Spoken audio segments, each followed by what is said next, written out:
Hi all അസ്സാം വലൈക്കും welcome back to my channel. ഇന്ന് ഞാൻ കുറച്ച് നാൻകട്ടയായിട്ടാണ് വന്നിട്ടുള്ളത്.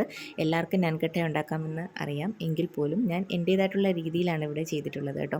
കാരണം ഞാൻ ഇതിന് മുമ്പ് പലതവണ നാൻകട്ടായി ഉണ്ടാക്കിയിട്ടുണ്ടെങ്കിലും ഈ രീതിയിൽ ഫസ്റ്റ് ടൈമായിട്ടാണ് ഞാൻ ഉണ്ടാക്കുന്നത് കേട്ടോ. അപ്പോൾ അത് നിങ്ങളെ കൂടി ഒന്ന് കാണിക്കാമെന്ന് കരുതി. ഇതിലെനിക്ക് കുറച്ച് വീഴ്ച പറ്റിയിട്ടുണ്ട്, അതും കൂടെ ഞാൻ കാണിക്കുന്നുണ്ട് കേട്ടോ. അപ്പം വീഡിയോയിലോട്ട് പോകുന്നതിന് മുന്നായി വീഡിയോ ആദ്യമായിട്ട് കാണുന്നുണ്ടെങ്കിൽ ഒന്ന് ലൈക്ക് ചെയ്ത് ഷെയർ ചെയ്ത് കമൻറ്റ് ചെയ്ത് സബ്സ്ക്രൈബ് ചെയ്തേക്കണേ. അപ്പോൾ നാൻകട്ട ഉണ്ടാക്കാനായിട്ട് ഞാനൊരു പാത്രത്തിലോട്ട് ഒരു അരിപ്പ വെച്ച് കൊടുത്തിട്ടുണ്ട്. അപ്പം അതിലോട്ട് ഞാനിപ്പോൾ ഇവിടെ എന്താ പറയുക, മൈദയാണ് ഇട്ട് കൊടുക്കുന്നത്. 1 കപ്പ് മൈദ ഞാൻ ഇട്ട് കൊടുത്തിട്ടുണ്ട് കേട്ടോ. അതിനുശേഷം ഞാൻ ഒരു 2 to 3 ടേബിൾ സ്പൂൺ റവ ആഡ് ചെയ്ത് കൊടുക്കുന്നുണ്ട്. പിന്നെ ഒരു നുള്ള് സോഡാപ്പൊടിയും ഒരു നുള്ള് ബേക്കിംഗ് പൗഡറും കൂടെ ചേർത്ത് നമുക്കിതൊന്ന് അരിച്ചെടുക്കാം. പിന്നെ വേറൊരു പാത്രത്തിലോട്ട് ഷുഗർ ഇട്ട് കൊടുക്കുന്നുണ്ട്. അതൊരു 1/3 കപ്പാണ്. 1/2 കപ്പ് നെയ്യാണ് ഞാനിവിടെ ഒഴിച്ചു കൊടുക്കുന്നത്. മെൽറ്റഡ് അല്ല, അല്ലാതെ തന്നെ ഞാൻ ഒഴിച്ചു കൊടുത്തിട്ടുണ്ട്. പിന്നെ കുറച്ച് ഏലക്കാപ്പൊടിയും കൂടെ ചേർത്ത് നമുക്കിത് ആദ്യം ഒന്ന് കുഴച്ചെടുക്കാം. അതിനുശേഷം നമ്മൾ നേരത്തെ അരിച്ച് മാറ്റി വെച്ചിരിക്കുന്ന മൈദയും കൂടെ ഇട്ട് ഒന്ന് മിക്സ് ചെയ്തെടുക്കുന്നുണ്ട് കേട്ടോ. ഇവിടാണ് എനിക്ക് പറ്റിയത്. മിക്സ് ചെയ്തെടുത്തപ്പോൾ എനിക്ക് നല്ലതായിട്ട് അങ്ങ് കുഴഞ്ഞു പോയി. അപ്പം പെട്ടെന്ന് ഞാൻ കുറച്ച് മൈദയും കൂടെ അതിനകത്ത് ആഡ് ചെയ്ത് ഇട്ട് കൊടുക്കുന്നുണ്ട് കേട്ടോ. എന്താ പറയുക, ഫ്ലോപ്പായി പോകാതിരിക്കാൻ ഞാനൊന്ന് ട്രൈ ചെയ്ത് നോക്കിയതാണ്. അപ്പോൾ കുറച്ചും കൂടെ ഞാൻ ഇട്ട് കൊടുത്തിട്ടുണ്ട്. റവ ഞാൻ ഇട്ട് കൊടുത്തിട്ടില്ല, മൈദ മാത്രമേ ഞാൻ ചേർത്ത് കൊടുത്തിട്ടുണ്ടായിരുന്നുള്ളൂ.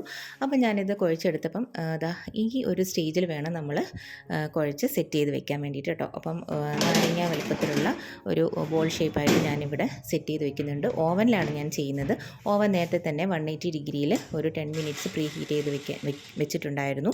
അതിനുശേഷം ഞാനൊരു 20 to 25 മിനിറ്റ്സാണ് ഇത് ബേക്ക് ചെയ്തെടുത്തിട്ടുണ്ടായിരുന്നത് കേട്ടോ. അപ്പോൾ ഇവിടെ നാൻകട്ടായി സെറ്റായിട്ടുണ്ട്. എല്ലാം ഇതേപോലെ ഞാനിവിടെ സെറ്റാക്കി എടുത്തിട്ടുണ്ട് കേട്ടോ. അപ്പം ഇങ്ങനെ ചെറുതായിട്ട് ക്രാക്ക് വീണിട്ടുണ്ട്. ആ ടൈപ്പിൽ വേണം നമ്മളിത് എടുക്കാൻ വേണ്ടിയിട്ട്. ഇത് കുറച്ചുകൂടെ മൊരിഞ്ഞ് കഴിക്കാൻ ഇഷ്ടമുള്ളവർക്ക് അങ്ങനെയും നമുക്ക് കുറച്ചുകൂടെ ടൈം അഡ്ജസ്റ്റ് ചെയ്ത് വെച്ചിട്ട് നമുക്ക് ബേക്ക് ചെയ്തെടുക്കാം. ഇപ്പം ഞാനിവിടെ ഈ ടൈപ്പിലാണ് എടുത്തിട്ടുള്ളത് കേട്ടോ. അപ്പം ഇതേപോലെ നല്ല സൂപ്പറായിട്ട് വന്നിട്ടുണ്ട്. വായിലിട്ടാൽ അലിഞ്ഞു പോകുന്ന രീതിയിലുള്ള നാൻകട്ടയാണ് കേട്ടോ. അപ്പം കുട്ടികൾക്കൊക്കെ സ്കൂൾ വിട്ട് വരുമ്പം കൊടുക്കാൻ പറ്റിയ ഒരു സ്നാക്കാണിത്. ഇതേപോലെ ഞാനിവിടെ സ്റ്റോർ ചെയ്ത് വെച്ചിട്ടുണ്ട്. നമുക്കിതൊന്ന് ടേസ്റ്റ് ചെയ്ത് നോക്കാം. അപ്പോൾ അടിപൊളി ടേസ്റ്റ് ചെയ്ത് നോക്കിയിട്ട് നല്ല സൂപ്പറായിട്ടുണ്ട്. നല്ല അടിപൊളി ബേക്കായിട്ട് വന്നിട്ടുണ്ട് നമുക്ക്.